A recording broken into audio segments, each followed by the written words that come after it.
Hey all, Ron here from Military Images Magazine with a new episode of Life on the Civil War Research Trail. Between June 29th and July 6th, 1938, more than 1,800 Union and Confederate veterans gathered in Gettysburg to commemorate the 75th anniversary of the battle. The old soldiers, now in their 90s, occupied tents as far as the eye could see along the Mummersburg Road. Many of the men did not fight at Gettysburg, but they did fight in the Civil War, and everyone knew that this was probably going to be the last great gathering of individuals from the Grand Army of the Republic and the Confederate veterans. One of the main highlights was a visit by President Franklin D. Roosevelt, who dedicated the Peacelight Memorial that was on July 3rd. A large contingent of media also attended, including the Mutual Broadcast Network's Special Features Division. One of its radio personalities broadcast live from the events. And thanks to Jerry Marion, an old time radio buff and a subscriber to this channel, we have an 18-minute segment that originally aired in 1938. The vast majority of the segment involves a reading of President Abraham Lincoln's Gettysburg Address, a dramatic reading, and a history of the Battle of Gettysburg. The last 4 minutes feature interviews with two veterans, one blue and another gray.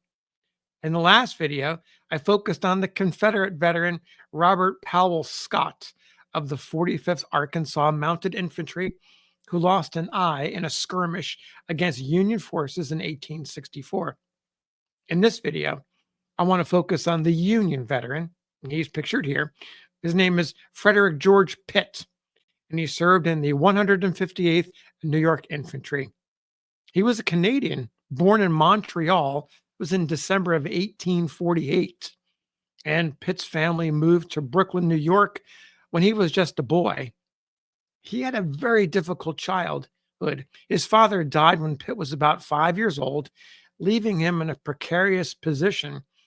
His mother, not exactly sure what happened to her, but by age 9, young Frederick went to work to earn a living. Age 9. Now, when the war began, he was all of 12 years old. In December 1863, about 2.5 years into the conflict, he was then 15. He reportedly lied about his age to a recruiter and joined the 158th. His first battle occurred some months later. That was during the siege of Petersburg at Chaffin's Farm in Virginia, and September 30th, 1864. This was an attempt by Confederate forces to recapture nearby Fort Harrison after losing it the previous day. Union forces held the fort, and Pitt suffered the first of two war wounds. Months later at Appomattox came the second wound. You learn more about both of those wounds in the audio clip, and then a familiar story told by Federal soldiers after Appomattox. I want to play the clip. It's not particularly long, it's a little over a minute. It begins with the mutual announcer introducing Mr. F.G. Pitt, and then it's followed by Pitt's comments. A little difficult to hear, so listen closely. On the other side of the audio clip, I'll read my transcription, or at least the best I could do with some of the difficulties in hearing. So let's get into the clip. Mutual Mike was Mr. F.G. Pitt, who, although he hails from Orlando, Florida, has been telling us before our broadcast that he fought in the Union cause in the Civil War. Mr. Pitt, in just about 45 seconds, tell us briefly your most harrowing experience in the war between the states. I enlisted in Brooklyn, New York, in 158th Regiment. The first battle I was in was at Chapin's Farm, and we took the fort, and then I was shot in the throat, but the bullet never hurt me. It fell down my feet. I picked the bullet up. I said, I'm shot, but I was not hurt. Again, I was shot, hit again at Appomattox Courthouse. We closed the rebels there, and I was shot there, but never got hurt. Well, Mr. Pitt, were you actually at the courthouse when the surrender of Lee to Grant took place? Yes, I was at that place, and then we stopped for 4 days. When they got there, the enemy was starving, and so our general gave the crackers to the enemy, and we had to wait 4 days before we get in because the rain stepped in. We couldn't get anything to eat for 4 days. So there you have the audio clip of the mutual announcer interviewing Mr. F.G. Pitt, Frederick G. Pitt, 158th New York. Now, it may have been difficult to listen. To do the transcription, I listened to it numerous times, and here's what I came up with. Here's what I believe Pitt was saying. He starts, I enlisted in Brooklyn, New York in the 158th Regiment. The first battle I was in was at Chaffin's Farm, and we took the fort. And then I was shot in the throat, but the bullet never hurt me. It fell down at my feet. I picked the bullet up. I said, I'm shot, but I'm not hurt. Again, I was shot, hit again at Appomattox Courthouse, of course, by the rebels there. I was shot there, but never got hurt. It's at this point that the mutual announcer comes back in and asks Pitt if he was at Appomattox for the surrender.